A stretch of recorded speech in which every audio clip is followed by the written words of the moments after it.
26 000 exposants de Chine et de l'étranger, avec les 8 millions d'articles proposés, des milliers de sessions vidéo en direct, s'adaptant aux circonstances particulières du moment, les entreprises chinoises et étrangères se sont réunies pour participer, en mode cloud, à la 127e édition de la foire de Canton, plus communément appelée la foire d'import-export de Chine.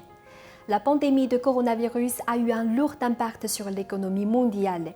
Nombre de salons internationaux majeurs ont été reportés les uns après les autres, voire annulés. Et donc, la plus grande foire commerciale globale de la planète, âgée de 63 ans, se retrouvait confrontée au même dilemme, maintenir ou pas l'événement. Au final, la Chine a apporté une réponse des plus inattendues. Non seulement la foire aurait lieu comme prévu, mais surtout elle est parvenue à transférer, en l'espace de 2 mois, l'intégralité de l'événement dans le nuage, du jamais vu dans l'histoire. En adoptant en urgence une approche novatrice, la foire de Canton a transformé une crise en opportunité. Bien qu'il s'agisse d'une alternative contrainte par l'épidémie, cette foire de Canton version cloud a démontré des atouts uniques. Tout d'abord, les coûts pour les exposants sont moins élevés, nul besoin de venir sur place ni de s'acquitter de frais de participation.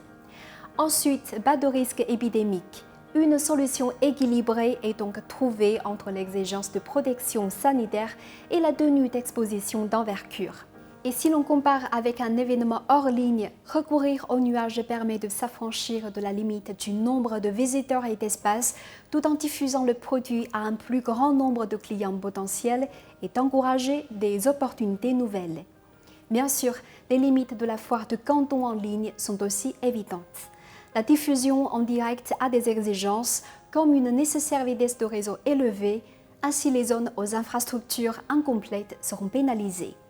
En outre, l'impossibilité de toucher le produit en question risque de susciter des hésitations des clients au moment de passer commande.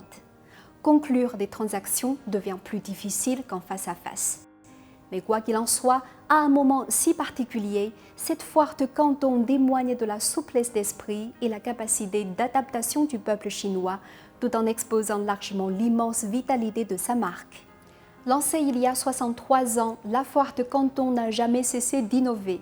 Ces dernières années, afin de s'adapter à la diversification des méthodes du commerce international, la foire a accentué sa transition vers le numérique. Un processus certainement accéléré cette fois en raison de la pandémie de coronavirus.